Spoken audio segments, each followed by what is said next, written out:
video we're going to talk about a very common topic, but one that I think a lot of people struggle to deal with, and that's what to do when you feel like giving up. Hi everyone, welcome back to Trees and Turtles. I'm Imogen, and in this video I'm showing you what to do when you feel like giving up. If you're not already subscribed, be sure to do that. I appreciate it very much, thank you, and let's get into the video. So we've all been there, like I guarantee everybody has been there. It's a human experience.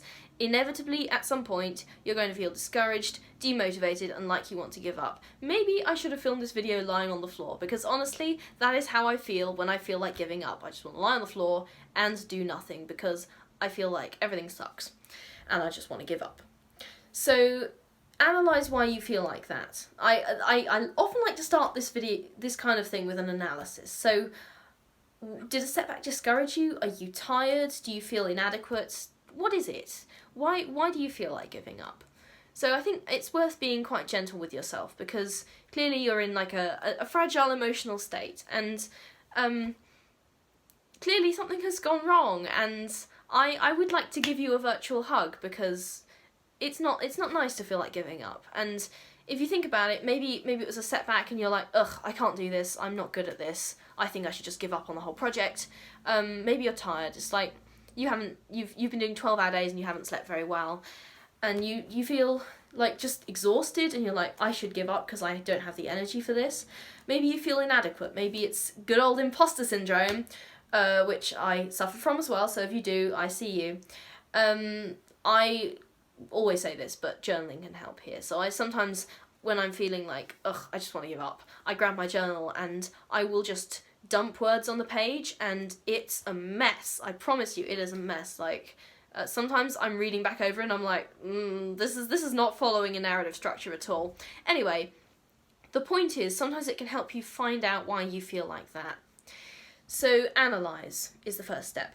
Now you've analysed why, the second step is to solve it. So, do you actually no longer want to achieve this goal, or are you feeling temporarily demotivated? So, is it something where you're like, this is completely over, like, you know certainly that this is done, like, for definite, you are completely done with this goal and you just don't want to do it anymore, you want to see the back of it and have it out of your life? Or are you feeling temporarily demotivated? So I recommend waiting, it could be 2 hours, a day, a week, and find out which of those it is. Was that a temporary, like, dip in your mood, or was this actually the feeling of, oh, this goal really isn't right for me, like, genuinely, I should be doing something else? So decide that, and then follow the step. So if you no longer want to achieve it at all, maybe it's not worth your time, or it doesn't help your bigger life goals anymore, take it off your to-do list, and don't stress about this, because if you're actually eliminating a goal that doesn't help you overall, then that actually helps you overall. That helps you focus on what's truly important. So if it's not helping you, if it's not serving you, then it's actually a win to get rid of it. Like, delete it. There is no better feeling than pressing delete on goals that just are getting in your way, frankly, because sometimes goals do not help us. Sometimes they get in our way and they obstruct us. So eliminate goals which don't serve you and focus on what's actually important. So that's if the goal is a complete waste of time and you want to flush it down the toilet and never see it. But it could be that you're temporarily demotivated, like you're tired, you're hungry, somebody snapped at you on the way in, I don't know, car splashed you, you need a snack, you need a hug. Any of those could be reasons for temporary demotivation. You could be very burnt out. Like, when I was in sixth form, I worked very hard, and I worked too hard, but, I'd do it again, but nevertheless, I burnt out very badly at the end of year 12, and I burnt out very badly at the end of year 13.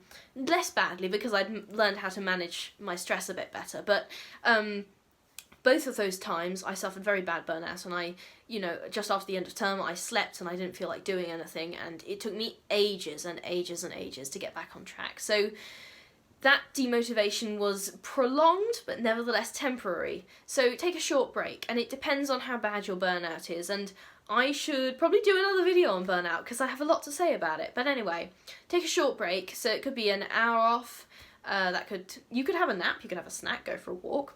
It could be a day off, like I tend to take the weekends off. We're going to ignore that I'm filming this at the weekend. Anyway, or a week off, you know, maybe you need a holiday. Sometimes you've been working so hard you need a holiday.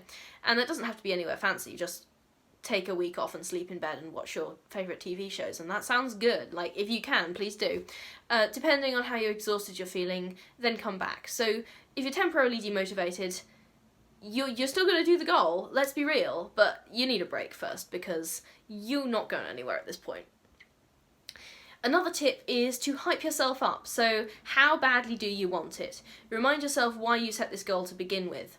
And if you still want that outcome, remind yourself how the goal fits into the bigger picture. So, this is something I do with my degree. So sometimes, you know, I've been in the library for however long, it might be 6 hours, and like, I'm exhausted, and I do geography, by the way, if you didn't know, and sometimes I just have to go outside and sit by the river for a bit and remind myself that the subject I'm studying actually has applications in the real world, and oh my gosh, it's a river, I get to study the river, that's so cool, there is a bird over there, oh my gosh, the bird has ducklings, it's a duck, obviously. So the point is that when you remind yourself why you're doing something, then you get the chance to sort of refresh your mindset and remind yourself how the goal fits into the bigger picture. So for me, this degree, it means that I can go off and pursue a career in rainforest conservation, which is something that I really love. So sometimes I'll look up videos or documentaries on the rainforest and I'll be like, wow, well, maybe one day if I work hard enough, I will get to go there. So I think that's like a good motivator. So bring some of the bigger picture back to your goals. Daydream, like doodle, journal, watch videos, watch movies, listen to soundtracks. Like, all of this is really good, and daydreaming can be very productive. So bring some of that energy back to your goals, and it will give you a rest as well. Another tip, this is a bit of a pro-life hack, get an accountability buddy. Having someone else bring their energy and encouragement to a goal can make it fresh and achievable. So one of my friends is a workout buddy, and we compare stats, and they encourage me to work out when I'm not feeling it, and I encourage them, although to be honest they don't need much encouragement, but anyway. It makes exercise much more enjoyable, because even when I do it alone, so, you know, obviously we don't you can, if you like, work out together, but we tend not to. When I do it alone, we get to share our stats, so we keep like a record of what we're doing. We can get to compete a bit, because I'm competitive, and also talk about what we're doing, so that's nice. And you can have an accountability buddy for anything. It doesn't have to be working out, it could be studying, or it could be training for something, or it could be anything. You know, like a lot of people in content creation have a lot of buddies in the content creation space, and I think that's great, because you get to all motivate each other, see what each other are doing, and yeah, share ideas. So having an accountability buddy is a pro tip, and if you can, please do, because that is great. So that's all for today. I hope you enjoyed this video, and I hope you feel a little bit less like giving up now that you've watched it. If you don't, you can try watching it again from the top. I promise you're capable, and please don't give up, because you are doing great on your goals. If you did enjoy this video, please like it and hit the subscribe button. I upload new productivity content every Monday. You will get notified when that happens, as long as you subscribe. And I will see you next week. Okay, bye.